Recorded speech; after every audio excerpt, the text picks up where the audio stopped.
En tout cas, parlant de feuilles de route, malheureusement, le pays est en panne.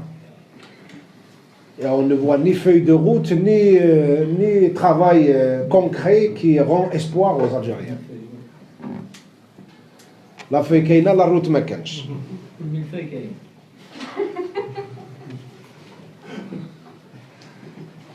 حنا كي للأسف c'est pas perdu, c'est pas perdu. يعني نتأسف ظرفيا انه هذاك الزخم، هذاك التجنيد اللي كان تاريخي ابهر العالم تاع الحراك، من المفروض ان هذيك الديناميكيه اللي صنعت تاريخ حتى ولو كان ظرفي للشعب الجزائري اللي بين بانه قادر انه يصنع التاريخ في هذا السياق، من المفروض ان التحول السياسي يكون يليق لهذا الطموح، أنه يكون تغيير سياسي في الممارسات، في قيام دولة القانون، في تنظيم انتخابات نزيهة، وفي قيام نقاش عام في المجتمع.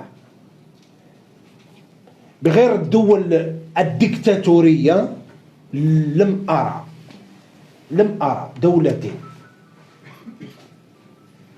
قامت بالتعديل بهذا عدد المرات الدساتير. والدستور الأخير أنتم تعرفوا باللي لم يكن النقاش ولا على المستوى المجتمع ولا على المستوى النخب. أنت تتساءل كيف في دولة الناس تقوم بصياغة أول قانون اللي راح تتكى عليه هذيك الدولة وهو الدستور، لم يشارك أحد، ولم يكن محل نقاش في المجتمع، ولم يكن محل جدل في المجتمع، بالعكس.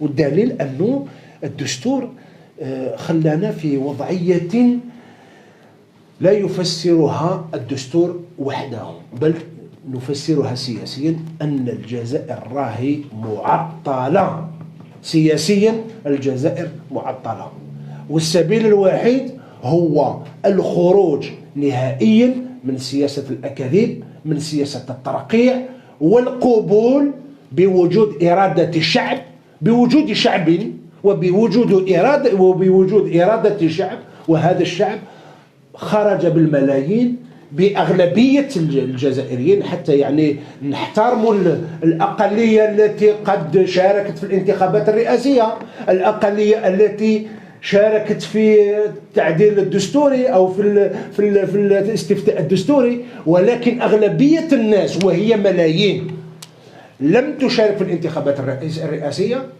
يعني كأنها لم تزكي الانتخابات الرئاسية، لم تشارك في الاستفتاء.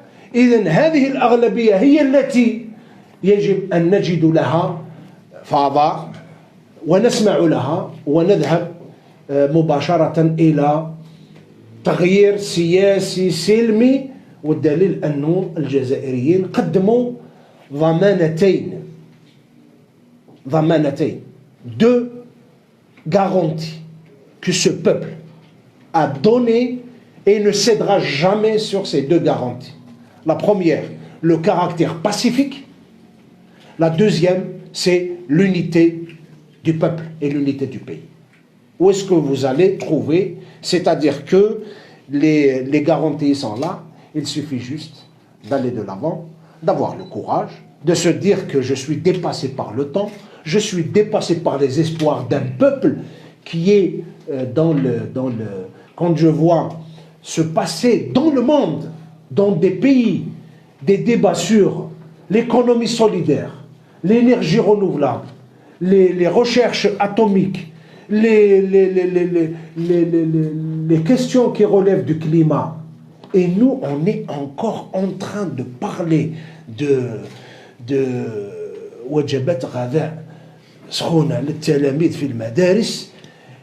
Ça pose un problème de temps, d'espace. Est-ce que nous ne vivons pas dans une autre planète? Est-ce que nous ne vivons pas dans une ère de temps